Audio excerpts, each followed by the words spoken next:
Next हम बात करते हैं क्वेश्चन नंबर 6 की।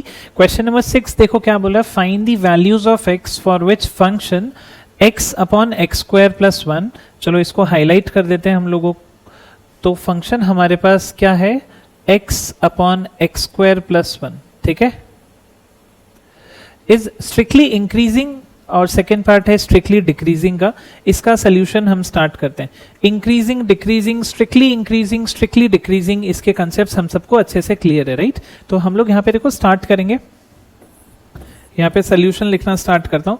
देखो हमारे पास फंक्शन क्या दे रखा है, सवाल दिया हुआ है x divided by X square plus 1, ठीक है, ये सवाल है।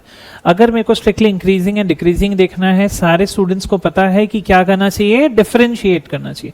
तो मैं यहाँ पे जब डिफरेंशिएट करूंगा, लेफ्ट हैंड साइड बन जाएगा एफ डैश एक्स, राइट में हमें डिवीजन रूल वाली फीलिंग आ रही है, ठीक है, डिवीजन रूल। तो डिवीजन रूल लगाएंगे तो आएगा नीचे वाला फंक्शन एज इट इज, ऊपर वाले का डिफरेंशिएशन, माइनस ऊपर वाला फंक्शन एज इट इज, नीचे वाले का डिफरेंशिएशन।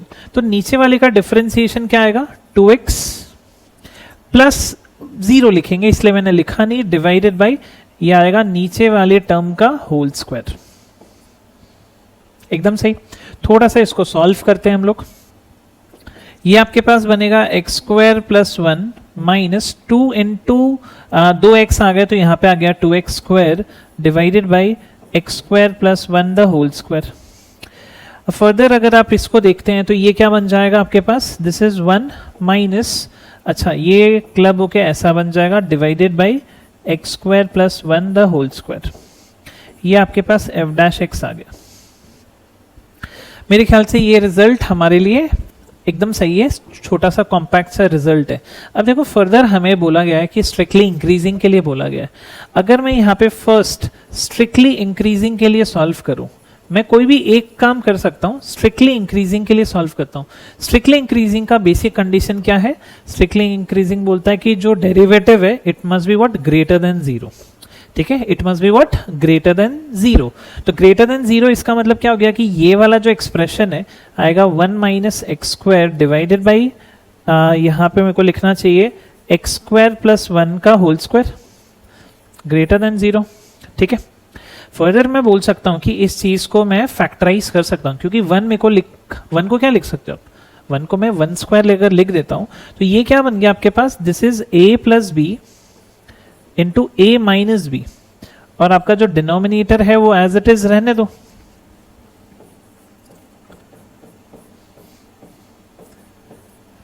क्या ये बात समझ में क्लियर है, कोई भी डाउट है इसके अंदर?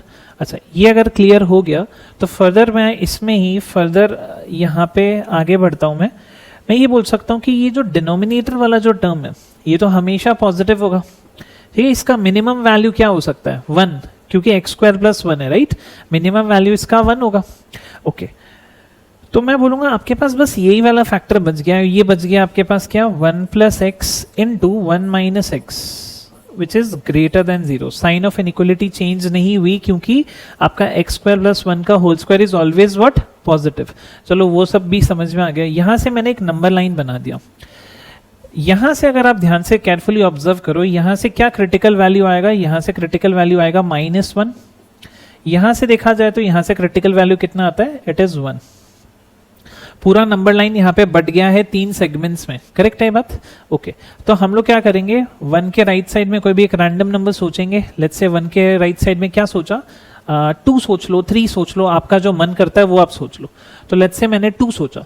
अच्छा, तो जैसे ही आप 2 सोचते हो, व्हाट इज 1 प्लस 2, 3। तो बेसिकली ये एक्सप्रेशन पॉजिटिव है। फिर मैंने 1 माइनस यहाँ पे क्या सोचा था, 2 या 3 में कुछ भी सोच लो, हमने क्या सोचा है, लेट्स से 3 सोचा है, ये 2 सोचा है।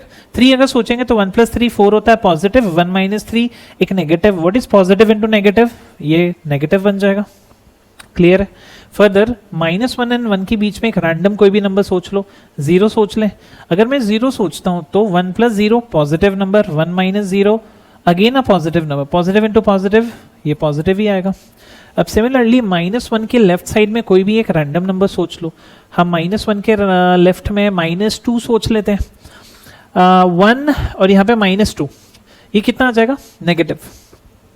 यहाँ पे जैसे नेगेटिव रखा तो नेगेटिव नेगेटिव पॉजिटिव हो गया। अच्छा, ये एक्सप्रेशन नेगेटिव है और ये एक्सप्रेशन क्या है, positive. What is negative into positive, negative. क्या ये बात समझ में आ गई? ओके, अभी नंबर लाइन के जस्ट ऊपर आपको साइन क्या दिख रहा है, ग्रेटर देन। इसका मतलब क्या है कि अगर ग्रेटर देन दिख रहा है तो मेरा आंसर क्या आना चाहिए, मेरा आंसर यही होना चाहिए। मतलब ग्रेटर देन दिखते ही हमें पॉजिटिव सेगमेंट हम लोगों को आंसर देना चाहिए। तो मेरा आंसर क्या हो जाएगा, x बिलोंगिंग टू -1 से लेके 1। अब क्योंकि यहाँ पे इक्वल्स टू होल्ड नहीं कर रहा तो ये मेरा इस सवाल का आंसर हो जाएगा। क्या ये बात सबको क्लियर हुआ? एंड रिमेनिंग जो बी पार्ट है which is what, strictly decreasing. आप खुद सोचो, स्ट्रिक्टली इंक्रीजिंग के लिए अगर ये सेगमेंट मेरा आंसर है, देखो मैं यहाँ पे शेड करके दिखा देता हूं कि स्ट्रिक्टली इंक्रीजिंग में अगर ये वाला आंसर है तो स्ट्रिक्टली डिक्रीजिंग में क्या रहेगा, रिमेनिंग 2 सेक्शंस। तो रिमेनिंग 2 सेक्शंस को अगर मैं लिखूं तो रिमेनिंग 2 सेक्शन का आंसर क्या आ जाएगा, x बिलोंग्स टू -इन्फिनाइट से -1 यूनियन 1 से लेके इन्फिनाइट। आई होप सबको समझ में आया।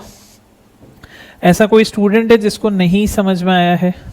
ये क्लियर हुआ है?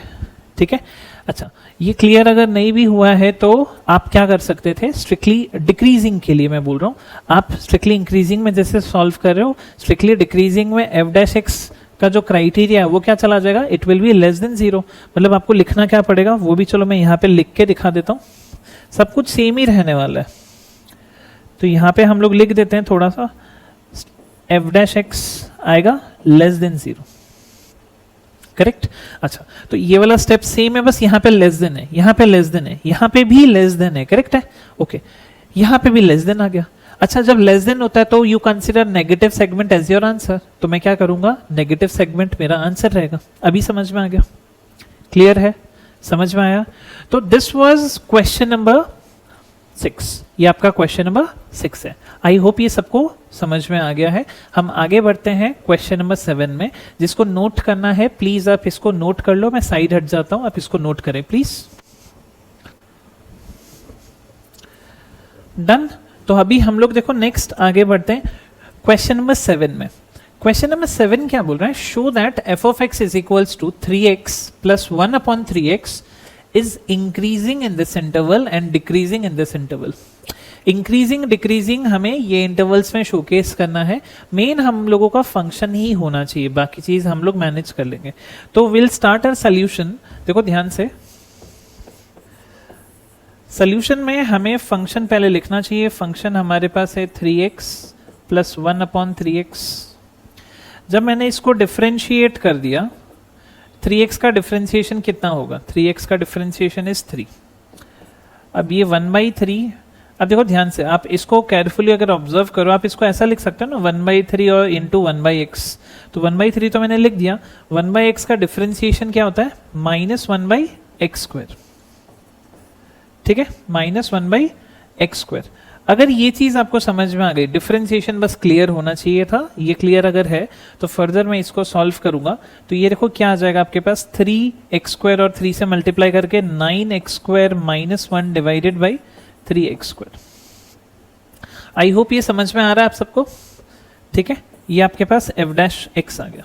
ओके, फर्दर आप अगर चाहते हो कि आप इसको थोड़ा सा और फैक्टराइज करो, तो क्या मैं इसको ऐसा फैक्टराइज कर सकता हूँ, 3x + 1 into 3x - 1 divided by 3x²। ऐसा हम क्यों कर सकते हैं, क्योंकि ये 9x² लिखा है, जिसको मैं 3x का होल स्क्वायर लिख सकता हूँ, और ये 1 को तो आपको पता है 1² आप लिख ही सकते हो। इसमें कोई भी प्रॉब्लम किसी भी बच्चे को नहीं होनी चाहिए। ठीक है, अच्छा ये चीज आ गई। अभी मेरे को इंक्रीजिंग डिक्रीजिंग का देखना है। ओके, तो फर्दर मैं क्या बोलता हूँ, मैं एक चीज सॉल्व करने में बिलीव करता हूँ। ठीक है, मैं एक काम करता हूँ, फॉर इंक्रीजिंग फंक्शन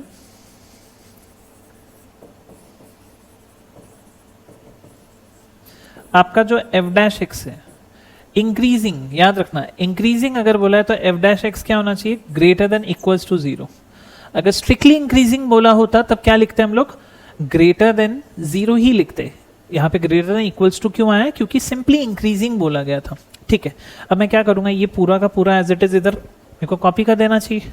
तो मैं यहाँ पे देखो क्या लिख रहा हूँ, this is 3x + 1 this is 3x minus 1 divided by 3x square greater than equals to 0। ये क्लियर हो गया सबको? अभी हम लोगों को नंबर लाइन प्लॉट करना चाहिए। नंबर लाइन प्लॉट करने के पहले हम लोग एक और काम कर सकते हैं जिससे क्लैरिटी मिले। अब यहाँ से 3 कॉमन निकालो इससे, तो यहाँ से 3 कॉमन निकालेंगे तो ये बनता है x प्लस 1/3। यहाँ से भी अब 3 कॉमन निकालो तो ये बनता है 3 कॉमन निकाला x minus 1/3 divided by 3x square greater than equals to 0। आप बोल सकते हो कि ये 3 और ये 3 कैंसिल आउट हो गया, चलो बहुत बढ़िया है। एंड 3 एक पॉजिटिव नंबर है, वो इधर चला गया तो आपके पास बच जाता है x plus 1/3 x minus 1/3 divided by x square greater than equals to 0। ऐसा मैंने इसलिए किया है क्योंकि नंबर लाइन में आपको बनाने में थोड़ा सा इजी हो जाएगा। अभी ध्यान से देखो आप, यहाँ पे अगर आप ध्यान से देखो, केयरफुली ऑब्जर्व करो, मैं क्या करूंगा, एक नंबर लाइन बनाऊंगा। इस नंबर लाइन में मैं अगर यहां से देखता हूं x का क्या वैल्यू रखने पे ये फैक्टर 0 होगा, मतलब क्रिटिकल वैल्यू क्या आएगा, ये आएगा माइनस 1/3। x का क्या वैल्यू रखने से ये एक्सप्रेशन 0 होगा, 1/3। तो यहाँ पे मैंने 1/3 लिख दिया। और इसको भूल मत जाना, बहुत सारे बच्चे क्या सोचते हैं कि ये तो पॉजिटिव होगा, अरे ये 0 भी तो हो सकता है, तो 0 भी एक मेरे को कंसिडर करके ही चलना पड़ेगा। ठीक है, समझ में आ गया? अब एक काम करें, एक रैंडम नंबर सोचेंगे 1/3 के आगे का। 1/3 0.333 होता है, लेट्स से 1 सोच ले। तो 1 अगर सोचते हैं तो 1 प्लस एनी पॉजिटिव नंबर, ये पॉजिटिव है, ये पॉजिटिव है, 1 माइनस 1/3 इज 2/3 पॉजिटिव, ये पूरा का पूरा एक्सप्रेशन ही पॉजिटिव आया, तो मैं यहाँ पे लिखूंगा पॉजिटिव। समझ में आ गया? ये 0 है, ये 1/3, 1/3 होता है 0.25, ठीक है। सॉरी, ये 0 है, ये 1/3, 1/3 क्या होता है, 0.333 होता है। क्या होता है, 0.333। इनके बीच में रैंडम नंबर कोई भी सोच लेते हैं, 0.25 चलेगा। तो 0.25 अगर मैंने यहाँ पे रखा तो ये तो पॉजिटिव होगा, ये भी पॉजिटिव होगा, बट 0.25 माइनस 0.333 ये नेगेटिव होगा। Overall expression will become what, negative. समझ में आ रहा है? सिमिलरली इधर भी देखो, माइनस 1/3 का मतलब हो गया माइनस 0.333, और 0 और उनके बीच में माइनस 0.25 रख सकते हैं, बिल्कुल। तो माइनस 0.25 अगर मैंने रखा तो सोचो, मैं यहाँ पे रख रहा हूँ माइनस 0.25 और ये भी नेगेटिव है, ये ओवरऑल नेगेटिव बना देगा। ये 1/3 पॉजिटिव 0.33, नेगेटिव 0.25 पॉजिटिव बनाएगा, ये तो पॉजिटिव ही है। ओवरऑल क्वांटिटी वापस से क्या बन गया, नेगेटिव। ये अगर नहीं समझ में आया है तो वापस आप देख लो कि इसको हमने 0.25 रखा है, 0.25 नेगेटिव वाला, तो नेगेटिव 0.25 प्लस 0.33 कुछ ना कुछ पॉजिटिव देगा। इधर दोनों नेगेटिव हो गए ना, तो ओवरऑल नेगेटिव, तो ये ऐसा आ जाएगा। और नेगेटिव 1/3 के इधर सोच लो, लेट्स से -1, -1 प्लस 1/3 कितना आएगा, -1 प्लस 1/3 विल बिकम -2/3। -1 और माइनस करके ये वापस नेगेटिव, नेगेटिव नेगेटिव पॉजिटिव, ये स्क्वायर की वजह से पॉजिटिव है ना, तो यहाँ पे मैं क्या लिखूंगा, प्लस का साइन। अच्छा, नंबर लाइन के पहले हमारे पास ये साइन था। अच्छा, मैं एक बात बताओ, ग्रेटर देन मतलब पॉजिटिव सेगमेंट मेरा आंसर आना चाहिए। अगर पॉजिटिव सेगमेंट मेरा आंसर आना चाहिए, मतलब मेरा आंसर आना चाहिए इधर का एंड इधर का, तो मैं बोलूंगा कि therefore x belongs to what, -∞ से लेके -1/3 यूनियन 1/3 से लेके इन्फिनिट। ये मेरा आंसर आ जाना चाहिए, करेक्ट है। ग्रेटर देन इक्वल्स टू अगर लेके चल रहा हूं, तो ग्रेटर देन इक्वल्स टू लेके चल रहा हूं तो मेरे को ये वाला ब्रैकेट नहीं लगाना चाहिए था, मेरे को लगाना क्या चाहिए था, मेरे को लगाना चाहिए था ये वाला ब्रैकेट। क्लियर है बात? अभी मैं यहां पे देखता हूं ऊपर, show that function is increasing in 1/3 से 1 वाले इंटरवल पे। एक बात बताओ, मेरा इस इंटरवल में भी इंक्रीजिंग है, इस इंटरवल पे भी इंक्रीजिंग है, बट अकॉर्डिंग टू क्वेश्चन, जो क्वेश्चन की डिमांड है वो इस इंटरवल से हो जाएगी ना। मैंने तो प्रॉपरली पूरा सॉल्व कर दिया, बट इस इंटरवल में हो गया, ये मेरा इंक्रीजिंग का हो गया। सेकेंडली, मैं अगर डिक्रीजिंग की बात करूं, 1/9 और 1/3, देखो 1/9 1/3 से छोटा होगा। आप ये भी देख पा रहे हो कि भाई 1/9 एक पॉजिटिव वैल्यू है। आप ध्यान से केयरफुली ऑब्जर्व करो, ये वाला जो वैल्यू है ये इधर आ रहा है, करेक्ट।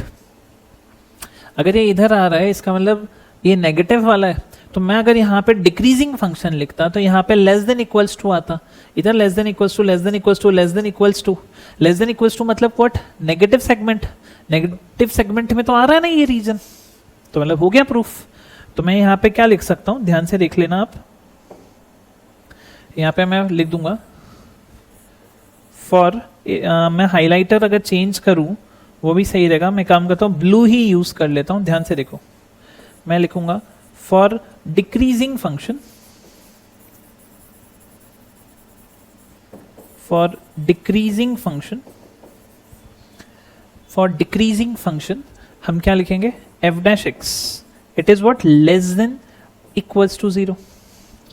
इसका मतलब हम लोगों को बस क्या लिखना पड़ेगा, x बिलोंग्स टू, मैं अगर पूरा इंटरवल लिखने जाऊं तो मेरे को क्या लिखना चाहिए, मेरे को लिखना चाहिए -1/3 से लेके 0 यूनियन 0 से लेके 1/3। 0 इंक्लूड नहीं हो सकता, क्यों, क्योंकि 0 देखो कहाँ पे, डिनोमिनेटर में। लेकिन हम लोगों का जो सोल्यूशन है, अगर आप ध्यान से देखो, ये 1/9 1/3 इसी रीजन में लाई करेगा, करेक्ट है। तो हम क्या बोल सकते हैं कि ये रीजन ऑब्वियसली इस इंटरवल के अंदर ही लाई कर रहा है, इसका मतलब हमारा क्वेश्चन सॉल्व हो गया। तो हम बोल सकते हैं देयरफॉर इसको देखते हुए इसको थोड़ा सा मेरे को छोटा कर लेना चाहिए, छोटा करेंगे तो सब कुछ मैं लिख पाऊंगा। मैं इतना सा ही पार्ट को ही बस एक थोड़ा सा साइज में छोटा कर रहा हूं, ठीक है। प्लीज ध्यान से देख लें आप लोग। Therefore, given function is increasing in, जो क्वेश्चन में लिखा है वो आप लिख दें, कहां पे, 1/3 से 1, हालांकि उसके आगे भी है इंक्रीजिंग, देखो दिख रहा है ना, आगे भी इंक्रीजिंग है, एंड डिक्रीजिंग इन, कौन से इंटरवल में डिक्रीजिंग बोला गया है, 1/9 से 1/3।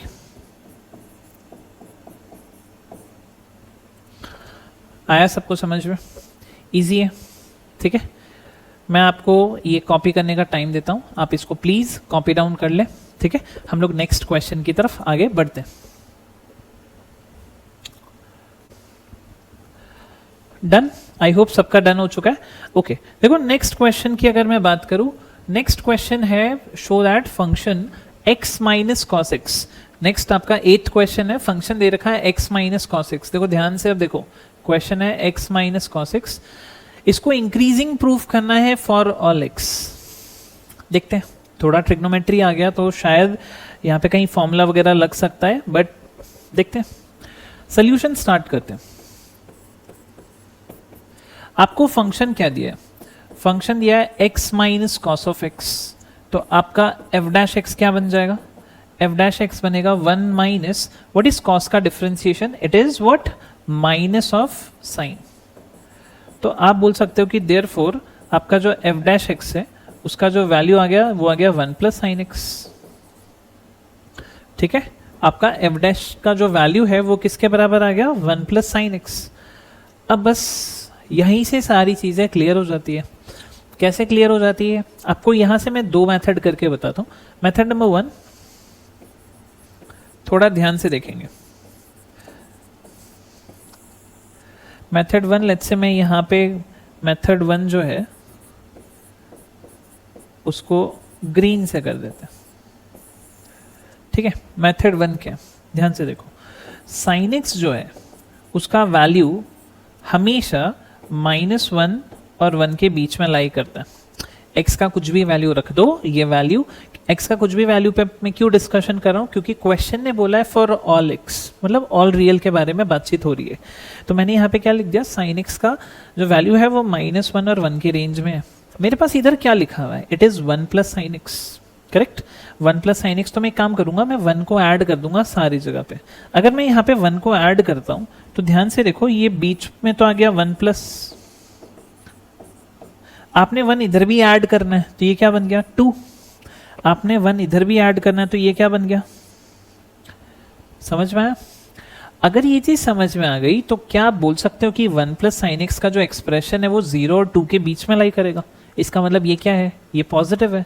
इसका मतलब हम ये बोल सकते हैं ना कि ये वाला जो एक्सप्रेशन है, दिस एक्सप्रेशन इज व्हाट, ये एक्सप्रेशन जो है it is something what positive,